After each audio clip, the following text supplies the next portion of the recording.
Okay. Hi everyone. Welcome to Line by Line 20. And today we have two special guests. Our favorite Lynn, thank you for joining us, and Corey. Hi, Corey. You're supposed to say agent. You blew my cover. Oh, and of course, Manuel, who prefers to be referred to as Manuel. Yeah, Corey is my buddy. Dear agent, what song are we analyzing today? We're going to look at Phoebe, I think is how you pronounce her name, Phoebe Bridgers, and the song is called Killer. And there's two versions of this song. One is a duet and one is by herself. The one that I like is the one that she did with Abby Gundersen or something. Mm-hmm. Yeah, Noah and Abby Gundersen. And I have a little bit of trepidation about this song because I wonder what it says about myself that I like this song. I loved it. Yeah. Like Phoebe Bridgers, she has these like beautiful like melodies and haunting lyrics, but the lyrics are always kind of dark and sad and kind of, yeah. Yeah. So I will provide links below for the song as well as lyrics, but because song takes forever, we will just go ahead and do it line by line. We can do it stanza. Oh, stanza by stanza. So let's take turns then reading. So Corey, you go first. Okay. Sometimes I think I'm a killer, scared in your house, even scared myself by talking about Dahmer on your couch. You have this beautiful song with this beautiful girl singing these beautiful melodies, and she includes Jeffrey Dahmer in her lyrics. You know, it's like, so I'm like, well, I really like this song, but should I like this song? Because it's a little dark, right? Wow. I didn't even know that was Jeffrey Dahmer she was referring to. I was thinking about a dog, Dahmer. Maybe it's not. Like, maybe it's not. We could say that's a dog. Well, I think about also being like the psychic. It's like a psychic power is on my couch, channeling through something that is like I don't particularly like. That's kind of what it brings up for me. What it kind of brought up for me, I like what you said there. So okay, so channeling that dark energy, is that what you're saying, Lynn? Yeah, it's like a psychic energy coming through this. That's really interesting. Like the presence of a dark energy on the couch, and then that scares her, right? And then for me, right. I think of it as like that dark side of our soul that Peterson always talks about. You know, sometimes I think I'm a killer, and you're scared of that part of you that is the monster. Like we're all familiar with Vervaeke, but not everyone that's watching this is. But he talks about was it Plato, Manuel, that talks about the lion, the man, and the monster? Mm-hmm. Well, the Greeks did, and everybody else. Yeah. So like I think of that as that having that dark side to yourself, but not being entirely comfortable about it, is scared you in your house, and then having that dark side of yourself scare other people, and then even scare yourself, right? So yeah, I don't know what this says about me liking the song. So it's about shadows. Well, I don't know. Yeah, maybe. That's good. That's good, Lynn. I like that. Shadows. Yeah, I think the thing that stood out to me, she says, your house. She feels unsafe somehow. Like it feels like she feels unsafe talking about the things she wants to talk. And like in order to overcome it, she has to think about herself as this killer. Like, that's how I read into it. What do you think, Manu? Yeah, so killer is relating to her identity, so she's having issues there. And then the scaring herself, talking, I think she went a place that she didn't know she could go, right? And she surprised herself, and then she's like, oh shit, but I did it in your presence, right? So that's what I got out of it. That's interesting that you came up with your presence and Kara came up with in your house. She doesn't say our house. She doesn't say the house. She says your house. So there's obviously a separation between the two characters, right? Yeah, I was figuring they were dating or something. So Yeah, that's what I was thinking too. Yeah. So it's like a first date. A first date. well, we don't have to settle yet. We can just let it float. Oh, okay. Okay. Go Wait. ahead. So Lynn, does any of this map with your idea of the psychic energy or whatever that you recommended the channeling? No, Like it's fine if do it. the next line. Do the next Okay. line. But I can't sleep next to a body, even harmless in death. Plus, I'm pretty sure I'd miss you. Faking sleep to count your breath. That's dark.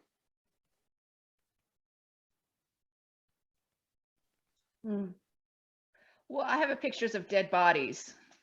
It's not good. So perhaps it's somebody who's not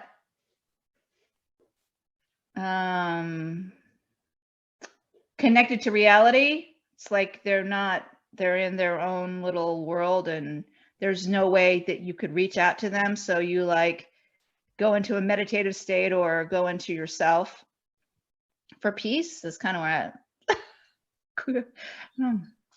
It's kind of interesting. Like she's staying at his house. Obviously, she's sleeping beside him, but she can't sleep.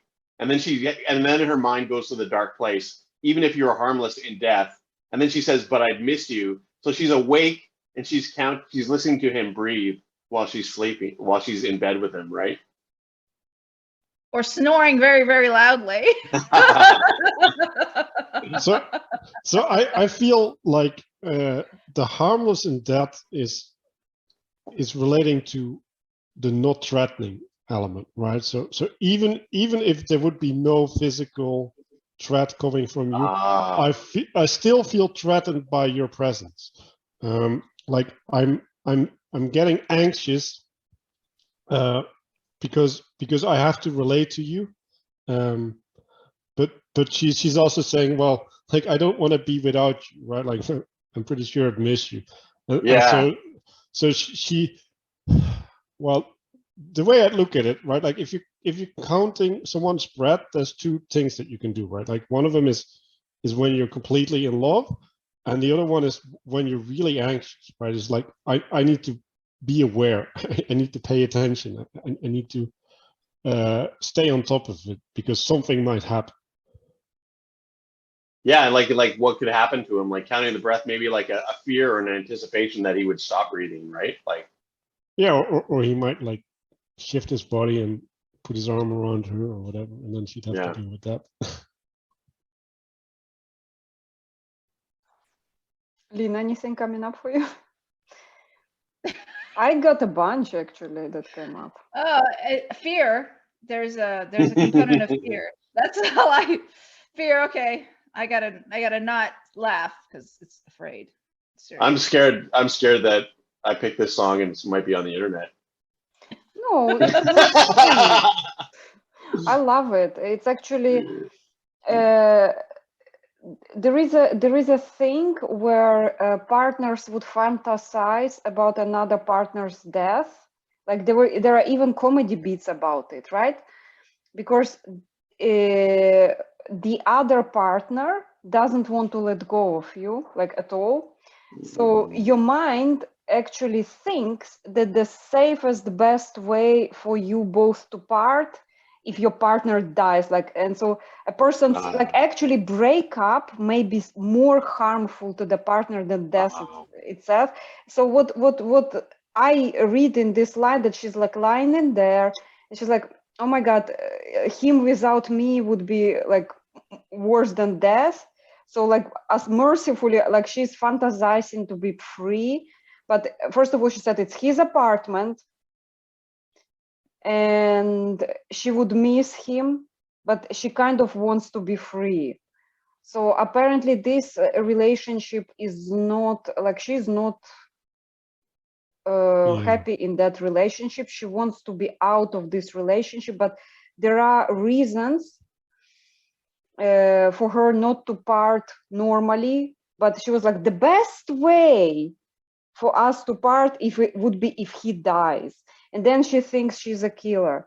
And by the way, this problem is actually more common than you guys think. It's like I know friends who were telling me they would wish their partner died rather than just normally like, it's not working out, dude. Let's just part our ways. So they're just, because they were financially dependent on their partner. Like it's good, thanks God, in our day and age, women can earn money, but sometimes the women that were financially dependent on their partner, they would lie in bed and they would be like wishing, oh my God, can you please die?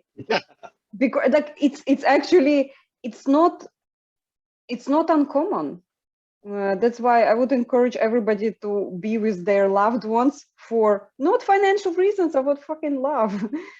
Yeah, unfortunately, yeah. This brings up a serious sociological problem. That's what I read into that line. What Yeah, did when you started talking, I was like, oh shit, this is talking about an abusive relationship, right? Like that's why she's talking about being a killer, right? Like that's her asserting herself. Oh. Not necessarily. Maybe. Not necessarily. Like But it it- doesn't it- have to be. Well, let's see in the next part. Okay. I would just like to say, like, it does seem like she likes him because she's so scared of losing him that she's counting his breath. So she's torn, right? Maybe. Well, yeah, or she's scared of him.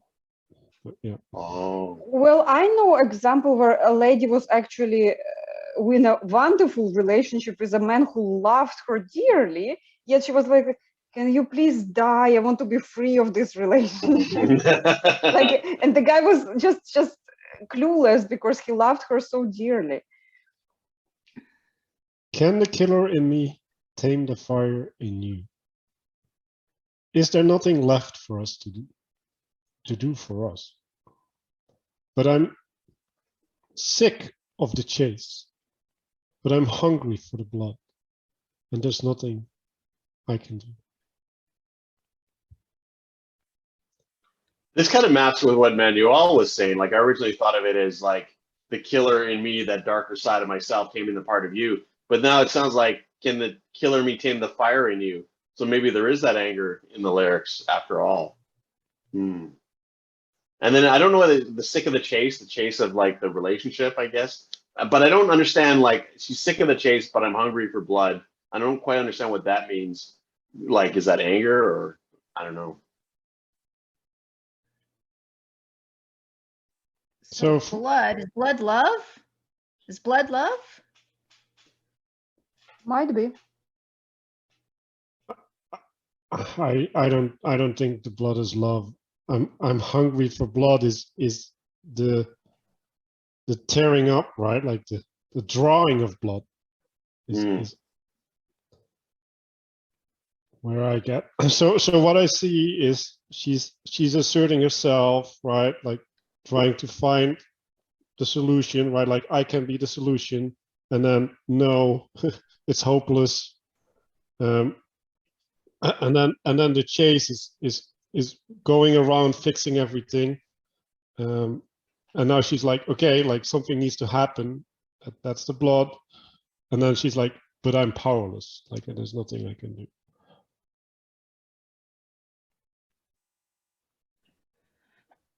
I'm sick of the chase, but I'm hungry for. So yeah, like she's hungry for blood. Maybe she's a vampire now. Joking. I think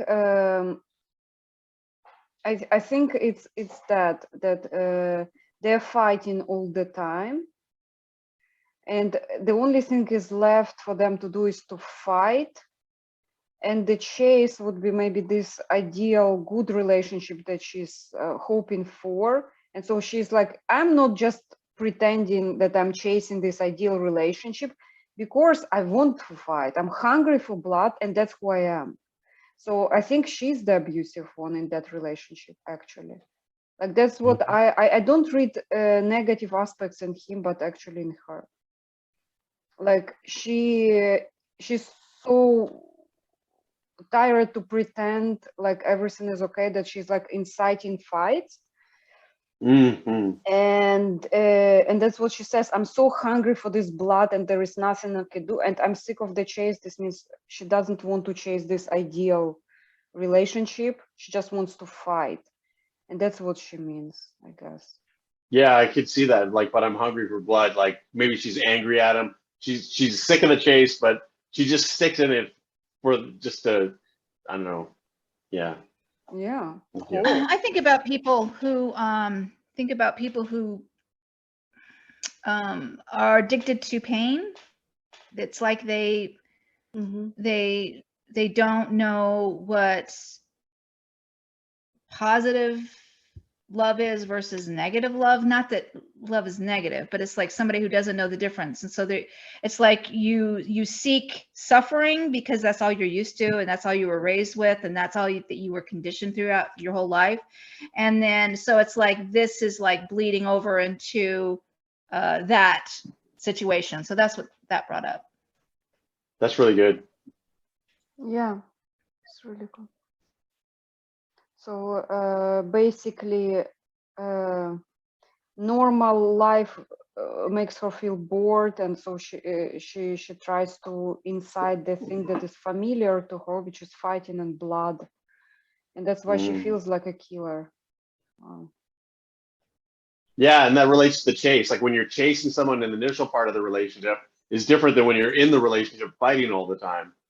And she doesn't want to chase. She has him, or she's lying in bed next to him. But at the same time, she can't let go of the relationship. Not so much because she doesn't want to be in. She's just in the fight, right? Does that relate to what you were saying, Kara? Yes, spot on. We'll find out. There's a lot of stuff left in the song. It's a good song, actually. There seems to be like two parts to the song. One is like the relationship where she's lying in bed, and the one's later on in life, right? Yeah. Kind of like looking forward to what the relationship would be like in the end. Do you want me to read the next stanza? Yes, sure.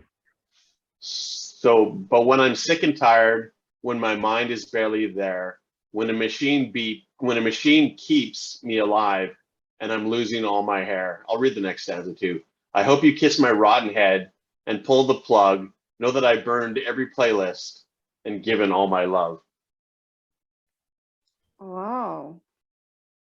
So this kind of like flashes forward to like a later, I don't know, maybe not. Someone said on the server, they said, this reminds me of someone that's like, the person's dying of cancer or something, and she's still like fighting with them or something, right? Even though he's at the end, right? And I thought, well, that's a pretty dark view. But I guess it doesn't have to take place in the future, a long ways away.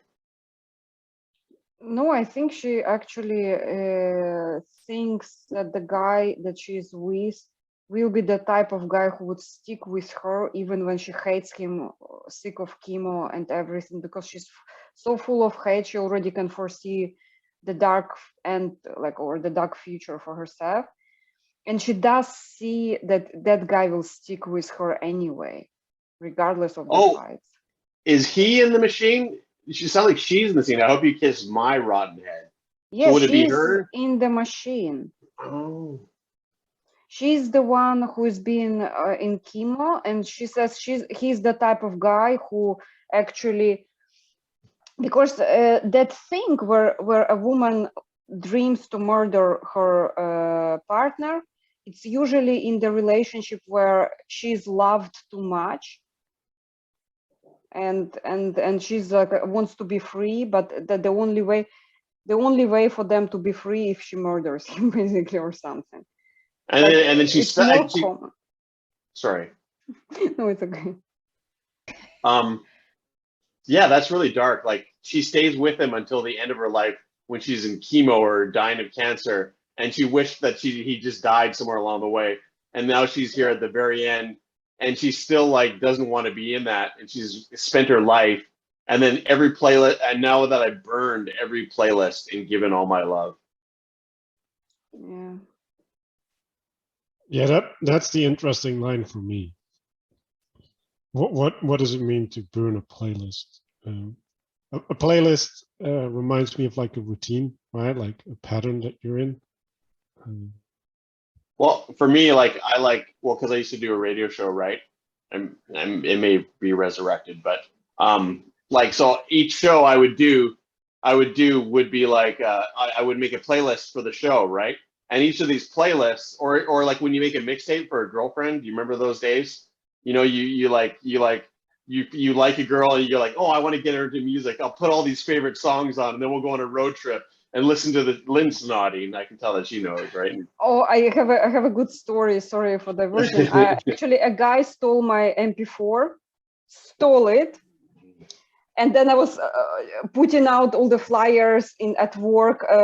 Who has seen my MP4 at office? And then I got it a day later. All my music erased with his playlist, and I was like, oh my god, I'm vibing with that music. Actually, the guy did it. He put, and we analyzed already 3 songs from that playlist that he put in there. Oh, fascinating. I did not date this guy eventually. So, but the music that he put on my playlist actually resonated a lot. Sorry, agent. I did the same thing. So move confirmed. So yeah, so like know that I burned every playlist. That's kind of reminds me of like making a playlist like for someone that you love or care about, or making a like because I relate to music, so I think that like orders of songs and a collection of songs can tell a story or something, right? And then I burned every playlist, given all my love. But does she mean burned, like gotten rid of, like destroyed, or does she mean like burned, like created? I don't know, Lynn. What do you think? Oh gosh, I don't know. I'm in the resentment. There's a component of resentment, and there's a component of habits. So, you know, we get into old habits, and if you continue on a certain habit, you die, and you have to change your habits in order to have vitality in life. So, and that same thing is sometimes when you do a playlist, I know I have an ex who would not listen to any music other than the 70s. Well, I want to listen to other music other than the 1970s. I don't want to listen to everything always in the 1970s, okay? And I don't know if you've experienced those people that's all they have, this music, and this is all that they listen to, and they are unwilling to participate or to reach out and to upgrade. So that's what I was thinking.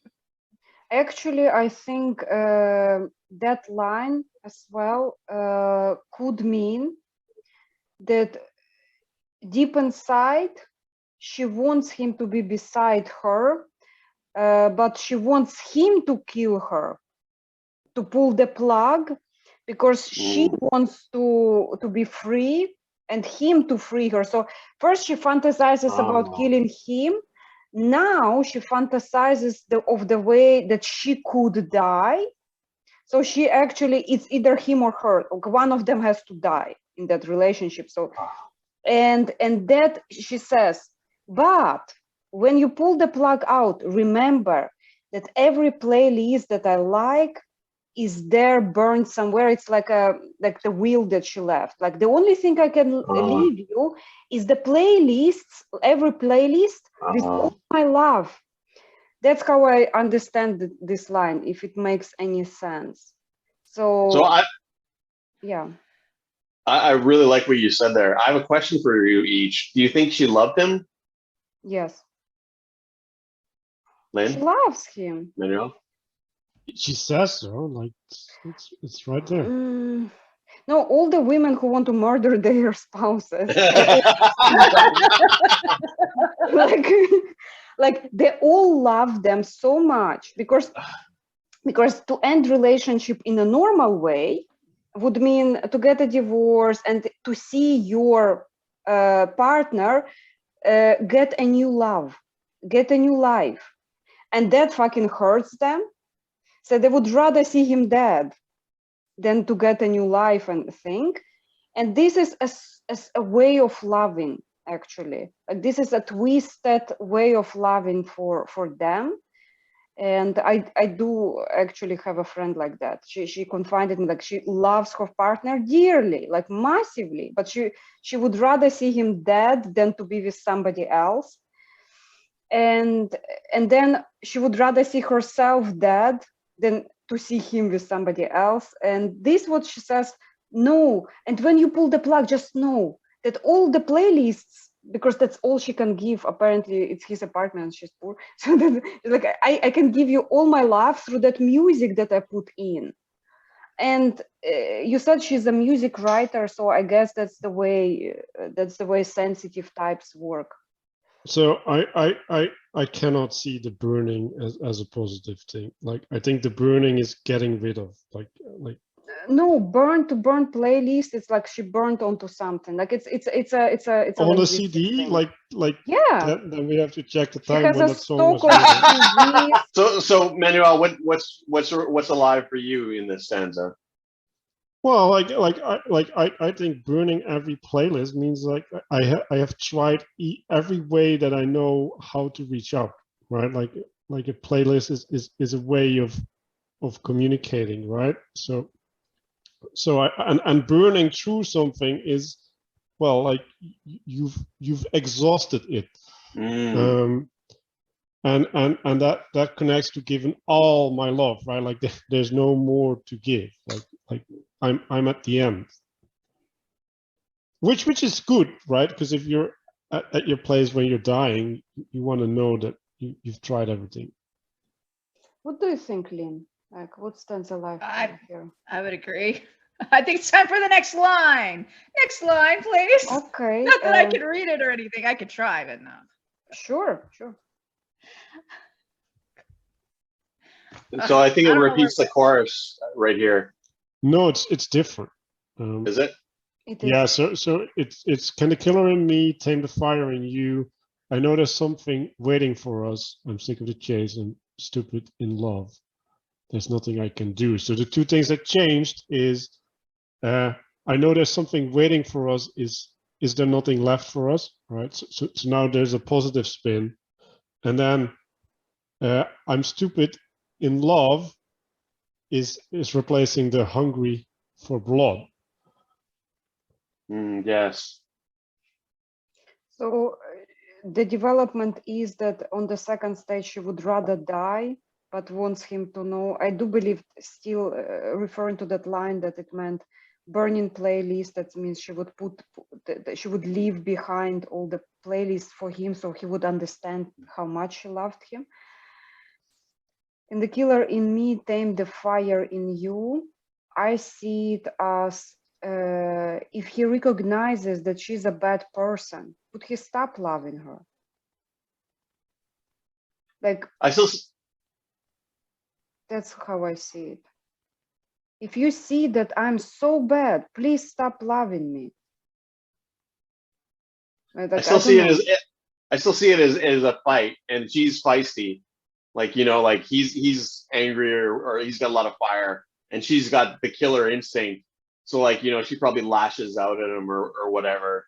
And so can the killer in him, can she tame him? So like, there's two things. Can the killer in me tame the fire in you? And I'm sick of the chase. So obviously there's some kind of dynamic, like come here, go away dynamic, right? She's chasing him. She's trying to tame him, but she can't quite tame him. She can't quite capture him, right? And then she struggles, and as a result, she's just like, I'm stupid in love, and there's nothing I can do. She's resolved to her fate. Yeah. So one way to look at it is there's two ways that she's relating to her struggle, right? Like one is with anger, right? Like there's nothing left, right? Despair. I'm hungry for blood, like getting in there, attack. And the other one is, okay, I have hope for the future. There's something waiting, and I'm stupid in love, right? I'm willing to go for it. Do you think she's hopeful? Like, I know there's something waiting for us, so like, I'm sick of the chase. I think she's bipolar. I actually agree. What do you think, Lynn? Oh, goodness. I don't know. I lost it. I had a train, but then I lost it. So I was thinking about. So what do you think of the killer came the fire in you line, Lynn? What's your interpretation of that? Oh, anger. Sometimes anger can be a good thing if it's channeled in the right way. Yep.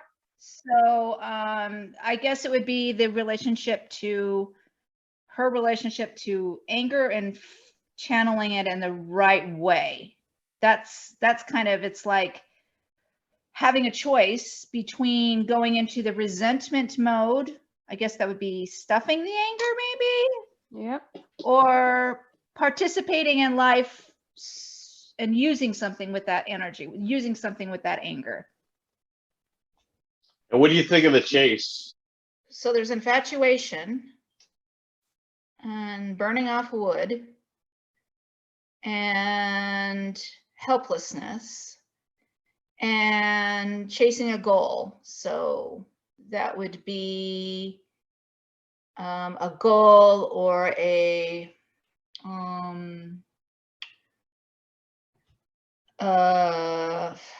as women, we are conditioned to be in a certain pattern and do certain things. You know, it's like the fairy tale Disneyland happily ever after thing. Yeah, I'm not sure it's very healthy in our culture. But anyway, so that, so I wonder if becoming, there's a balance to believing in that fairy tale and reality. And so chasing, so are you chasing that fairy tale, or are you in reality about, you know, I don't know, doing laundry? I mean, Yeah. washing somebody's dirty socks. That's what it's about. That's what life is about, washing their dirty socks, right? So that's kind of where that's what it brings up for me. No, I start to identify with the song, Lynn. You did it.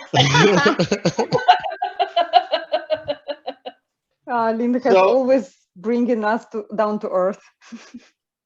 So like, I think of it as like, you know, when the chase is over, you know, then the relationship dies quite often, right? So like, they have this, they're fighting, he goes away, she comes back, she's chasing him, then she's chasing her, and then, but when you have someone, then it gets boring. Do you think that's an element, or do you think that's a thing, or? I think it is a thing. Like for her, the pursuit is the interesting part. The moment the pursuit is over, and he doesn't try to win her back, and she's like, he's fully on in love, and he's like, oh my god, no. like now I want to murder you. like she likes the pursuit part. Like when I think she's a hunter or something. Like deep inside, she always liked to chase the guy. Like the guy always have to be unattainable thing. Like she goes for the guys that she cannot get, in a sense. That's interesting to use the word hunter. Yeah, so she's like the chase, because there is the chase and the killer, right? So she is this dominant person who likes to win people over, let's say. But then when the chase is over and the guy's already fully on hers, and she's like, oh, I should murder you and do something else. I don't know, that's what I think. And I do think she's bipolar.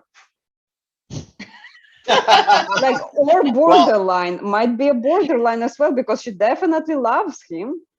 Manuel, do you think there's a reason I chose this song? Well, like, It's can we wait beautifully with the sung. I question heard it. till It's we're done, awesome. Corey? Like, I'll give you the feedback when I have an opinion. I'm still withholding my opinion. I actually love that song. Corey, it's an excellent choice. I love it. It is. I love it too. It's beautiful. glad- It made me cry. I'm glad- I was crying when I first heard it. Like I'm glad tears that more of rolling it's, you give me perspective on it, because I was worried about certain killers and Dahmer, and you know what I mean, and like her being pulling the plug. Yeah. Anyways, No, Would you that like me- song is super relatable, actually.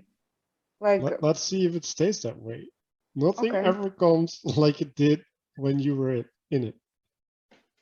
Just a memory of a kid. Just a washed out finish. Just a pain in the ass, Johnny Cash, middle finger. No shooting up drugs. No quitter is a winner. I have no idea. I can see the rebelliousness. Like, do you guys know the Johnny Cash reference? Lynn probably does. yes. No. Like we where did the analyze classic one. Yeah, we analyzed Johnny Cash songs too. Yeah. So there's that one picture where he's giving the finger, and it's like a classic like symbol of like, you know, defiance, right? So I Yep. guess when she's talking like memory of when she's a kid and she's this defiant rebel, and now she's like settled into like domestic life, no shooting up drugs, and she's settled into this life of laundry, or as Lynn says, socks, right? Remember, guys, that this song was written by a singer and an artist. So yeah, that's what she feels. Like she actually identifies with Johnny Cash in here. I don't want to settle. I will rather. Yes. So she's maybe she's an artist. She's a rock and roller. Rock and Yeah. rollers live the sex, drugs, rock and roll lifestyle, and then she falls in love with this guy, and the chase is over, and now what, right? Dirty Now for socks. dramatic effect, she needs to kill him. Socks,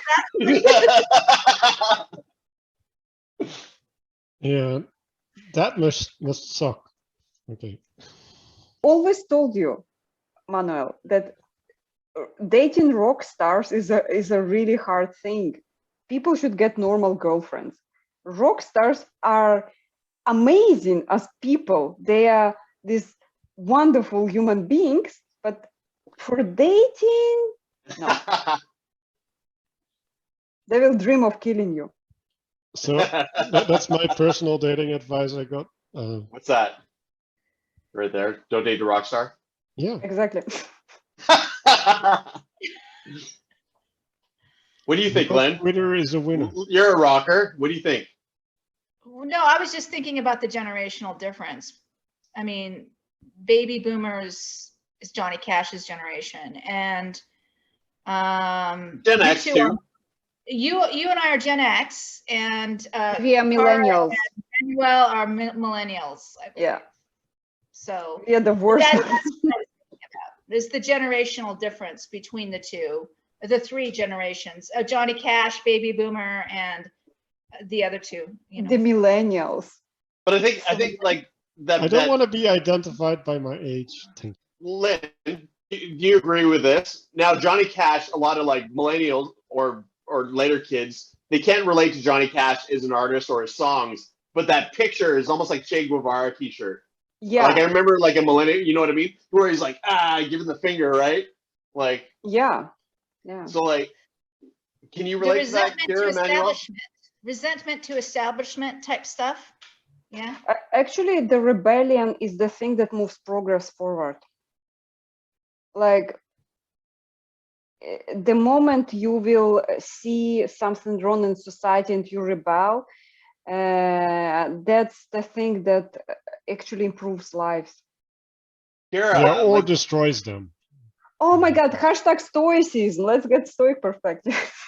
I really relate with No, what, that has nothing to do with stoicism. Then, like, Sorry, I just I listened to podcast about Mao with his march and the new spring or whatever, and was like, okay, that was real bad, and that was people who were rebelling. So, yeah. okay. Manuel is baby boomer. Sorry. Boom!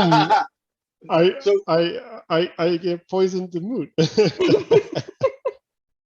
what you said really resonated with me, and the rebels move forward, but now she can't move things forward. Now she's quit. She's like, just, yeah, we already said that. She's though, didn't we? excusing her refusal to settle by quoting Johnny Cash, like, let's put me Johnny Cash like a ultimate Joker card. There it is. Dude, I'm not settling because see Johnny Cash resonating. That's it. Like she actually uses Johnny Cash as the reason not to be a normal wife or girlfriend, I guess.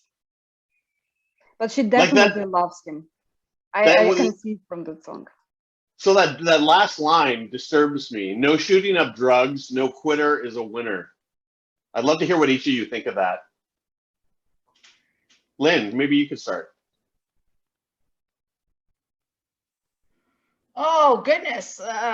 Well, it's that death impulse, that I wish I was dead type thing. Oh Jesus, that type of thing, you know. So Lynn always needed everywhere. Ugh, there we go. So yeah, that self-hatred, I wish I was dead thing. It was kind of There's Manuel, you know what Lynn's talking about. Like there's that, like Ernest Becker talks about this. Like, not is it the death impulse? What is it called? They use it in advertising where they'll slip images of skulls and stuff subliminally to like, and that to attract you to. Anyways, it's what is it? A psychic energy. Somebody, oh, I know. Lex Friedman had a psychologist on where he talked about suicide and how it's like this psychic energy comes in and takes you over, and then a lot of people die from suicide in that way. So that's pretty dark. I know, but that's kind of like maybe the same death instinct that drives people to I'm like. sorry, Jump. like how is this connecting back to the Okay, song? hold on. No, Ironroot, keep quiet. Lynn, thank you for bringing up Lex Friedman. Guys, hashtag Lex Friedman. Thank you for listening to our podcast. Please join line by line, and I would love to analyze with you. And we will invite Lynn and like everybody who would love to join us. Thank you, Lynn. I actually am dreaming of Lex Friedman joining line by line. So Lynn, you're our resident shaman, right? Oh my god. That's why I asked you about no shooting up drugs, no Twitter is a winner. Manuel is the saint, and this Lionel's the saint, you're the shaman. I'm just hanging out. I want to exercise his evil spirit. Like this piece of text is just pretty good. She just says, I started something, I was naive, and then I was rebellious, and now I know what I got. Like that's all it is. No suicide, no bad things. Like it's not there. What suicide? Yeah, let's get Lex Friedman in next line by line. No, but like I was thinking, like, did I mention this already? Like that same death instinct that drives people to do bungee jumping or like jump out of planes or like skateboard. I did all of this. I also did deep scuba diving. I did galloping on crazy horses as well, and I also did other absolutely life risking like paragliding. I also tried that one. Like so, I'm one of those people. Maybe that's why you're resonating with her being an artist. Lynn, sorry I interrupted you. Oh no! Me too. I enjoy doing stuff like that too. I'm in. I'm all in. Let's skydive together, dude.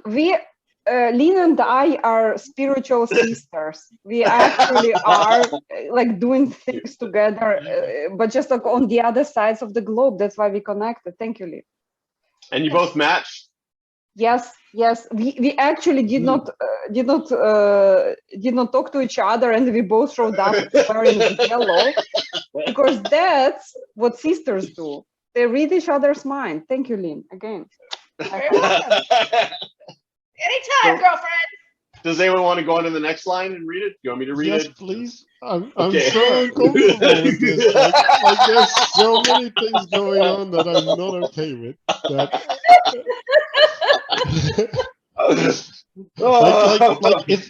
It's like over 5 layers of that. But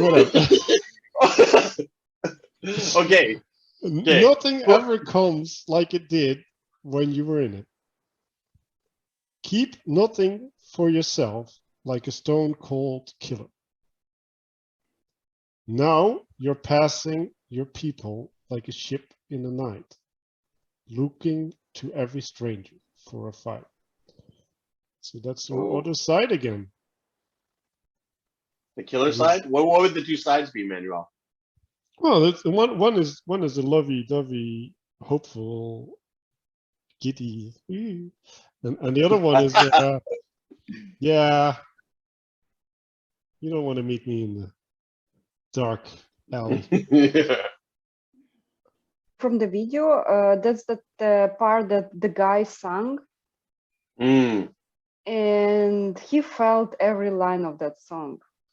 I especially like the part looking to every stranger for a fight. This means he would like to put this energy out into somebody else rather than his girlfriend. So you can look at it both ways, because there's she did it by herself and she also did it to him. So yeah, that's really interesting, because when I read it, I thought he only did the dying of cancer part. So that's an interesting perspective. So nothing ever comes like Stone Cold. So now this is the element of the chase that she's attracted to. She gives up the love and the settling down, which she can't handle. But now she can't handle this either. Can she handle it? I don't know. Now you're passing people like a ship in the night, looking to every stranger for a fight. Now, does she mean literal fight, or does she mean like that feisty relationship? You know, that I don't know. I don't know the answer. No, Manuel? I think this is pretty dark.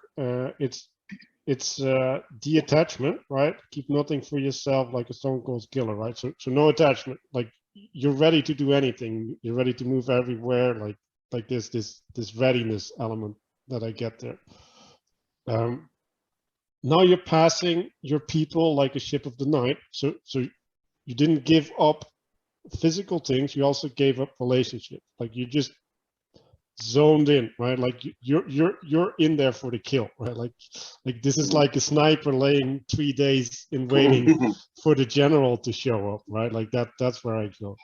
And then it's the last one is the attitude, right? It's like, okay, like you gave up everything and you're gonna go for it, right? Like when it's in front of you, like you're gonna mess it up. I actually see it really clearly. And it says that you have a lot of rage inside you, but you would not put it onto your people. You would only put it onto strangers. And you would like, let's fight the strangers because I do want to let go of that rage, in a sense. Yes. It's a protection of your own friends, closed ones. Like he's like, it's really relatable. Like when I was in rage, I would only approach strangers because I put it onto my friends, in a sense. Like I don't want my friends to worry about me. Let's put all the darkness into strangers. It's extremely relatable. And I can sort of see how you said she was an artist, like a rock and roll lifestyle. You don't live with your family. You leave your family to go on tour, or an actor or whatever. You know, you pass your family like strangers in the night. You come home for a couple of weeks and then you're off again. Well, I guess it would be in groups and out groups and cults. That's. I told you you're the shaman. The psychic energy is you, Lynn. No, Lynn definitely has psychic energy. Yeah, so in groups, out groups, and cults. That's interesting. Yeah. Mind. Nothing ever comes if you call it. Choking like a dog on a collar. Open up your mouth if you want it. Listen for the sound is coming down. Well, there's a lot more to this song.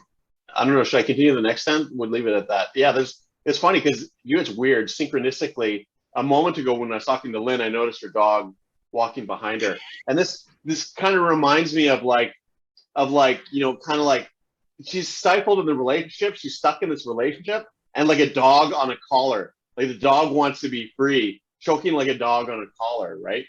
I don't know what open up your mouth if you want it means, but listen for the sound is coming down, which would kind of like, to me, sound like, because I think of her as being an artist, right? Like she's traveling or whatever, like the sound maybe of like the music, the performance or whatever, but I could be reading way too deeply into that. No, you're spot on. I'm petting my dog right now, right here. She came to me and she's. Yeah. I'm petting her. She's all soft. Synchronistically. Oh, you're a good girl. Yes, you are. Yeah. Oh, she's giving me the look. Also, like what? Also, only certain types of dogs would choke on a collar, right? Like some dogs would be totally happy to be walking side by side on the collar. Actually, this thing for a singer, choking like a dog on a collar. When you're on a stage and there is too much emotion, you actually choke like a dog on a collar. Like when I heard it, I was like, oh, I know that one. Oh, Yeah, fascinating. it's a singer thing. Because for a singer, it's really important not to choke on a stage. Oh, And what she wrote here resonated massively with the singer part of me. so the line, open your mouth if you want it, listen for the sound is coming down. That would relate to that metaphor, Kara? Yes, 100%. Like it actually happened where you would choke and you would try to listen for the sound, but the sound was not what you would usually envision, right? The sound drops and the sound seems foreign because you are choked. Like, So the idea is that there's this thing that she wants to express, right? The spirit inside of her, and she needs to find the sound, right? Like the right reverberation, the right energy that she can go upon, because she can't generate it herself, right? Like she's stuck in her articulation. That really maps well with what Kara said as well. yeah, she is a singer and an artist, so it's relatable.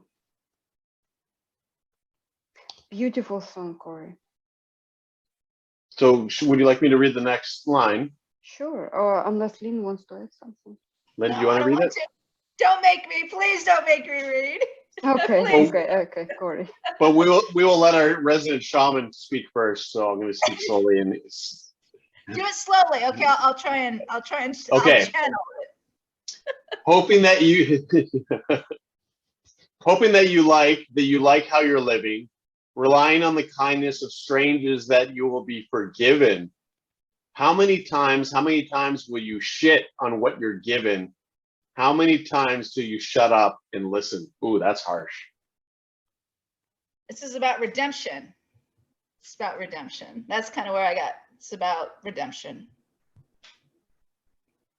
I think this is the best part of the song, actually.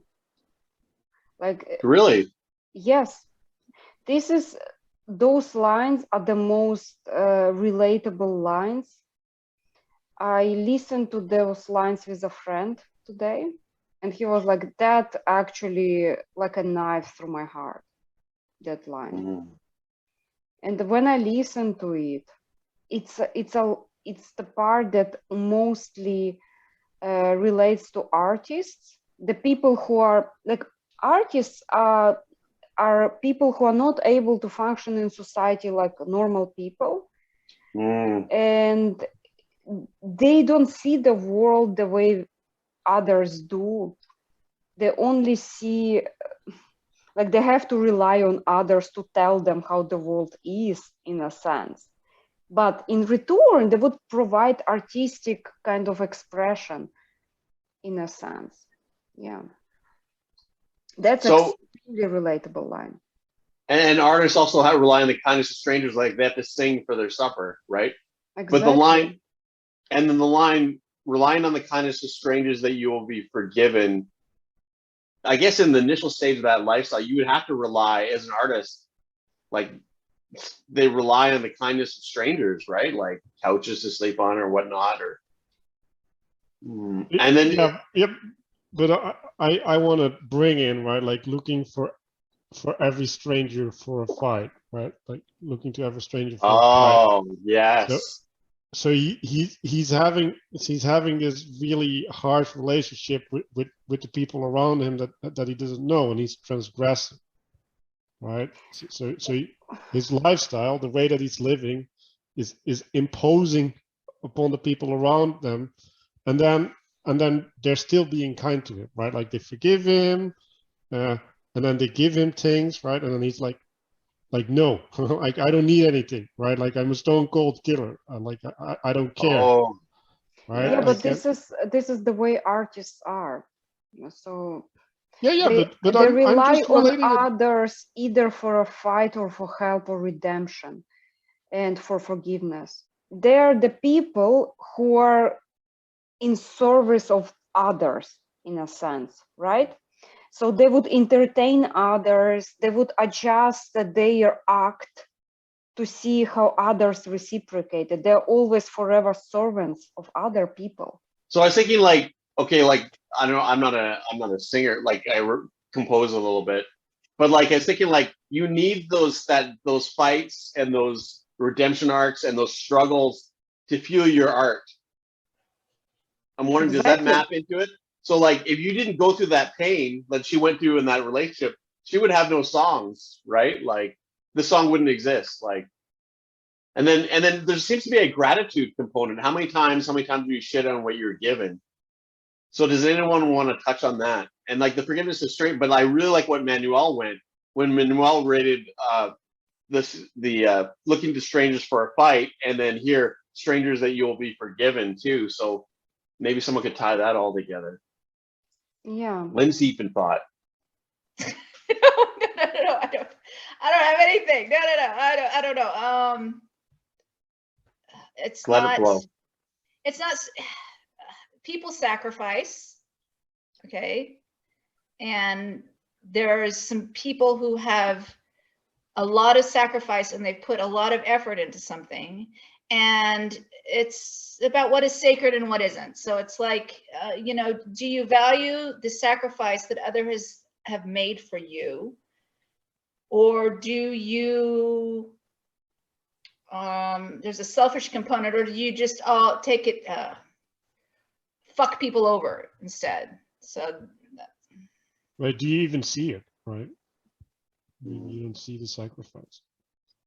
And then the last line, how many times, like this relates to what Manuel just said, and if you allow me to interject, how many times do you shut up and listen? Shut up and like accept the gratitude or the gifts, do you think? Manuel, what do you think? Well, this is relating to rebellion, right? It's like, oh, I know it better. Like, I know my way. Like, don't stand in my way because I know better. And it's like, no, you don't. Like, you don't know what you're doing. You're just going forward and you're just pushing everybody around. And like, shut up and just sit down and listen.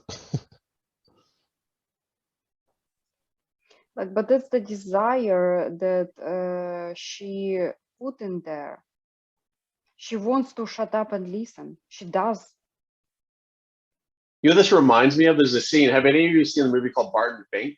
It's an older movie, Coen Brothers. Anyways, in this movie, this guy's a writer, and he's talking about the plight of the common man. And in front of him is this insurance salesman. And this insurance salesman keeps going, well, I could tell you a couple stories. He's like, that's right. I'm telling you about and he's not listening to the stories that he's given, right? Yeah. Being grateful to the strangers. That's what you said too, isn't it, Kara? The strangers for the inspiration of the art. Yeah. Wow. Shit on what you are given.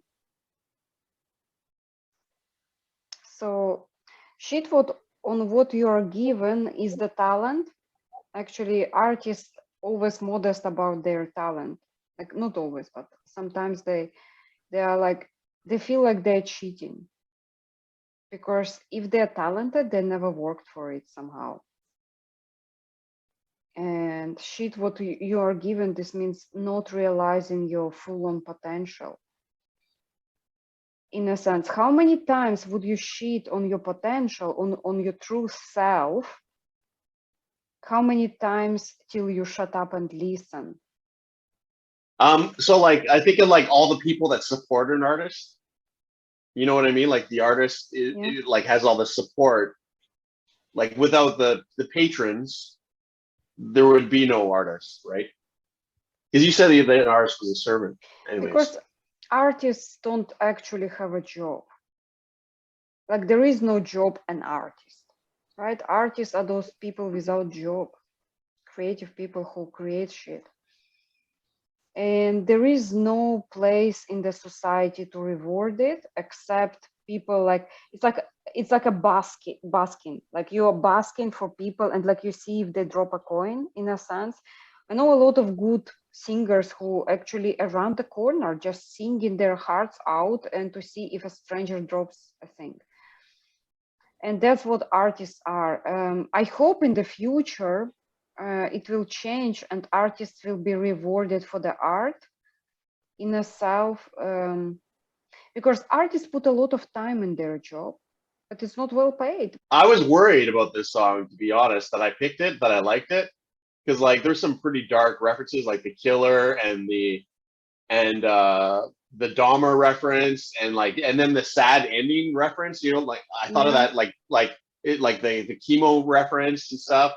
But then realizing that it was really about art and her expression of art really opened up to me like something that an avenue that had I not participated in this conversation, I wouldn't have seen at all. So I'm really grateful for that to all of you.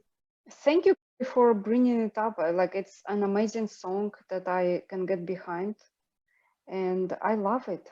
Thank you. I liked it too. What did you learn, Lynn? What did I learn? Redemption. Redemption, yeah. And what else? I put that word in your mouth though. Like, what do you think? What's your gist? If you were to give it an overall gestalt. A Zeitgeist, whatever it's called. I don't know. A Zeitgeist. I feel like a pirate. Why a pirate? I'm intrigued. It's her ocean. It's the ocean. Do you not see her ocean with the beautiful sunset? We have to enjoy life, right? Yeah. Yes. Enjoy music. Enjoy life. That's by EM. Yeah. Anyway, Manuel, thank you for participating. Agent, Lynn, I will provide all the links below. Guys, please subscribe. Please remember to enjoy our sponsor that's always available to you anytime that we will try to make it, called Free Time. I love you all, guys. Thank you so much. Bye. Bye.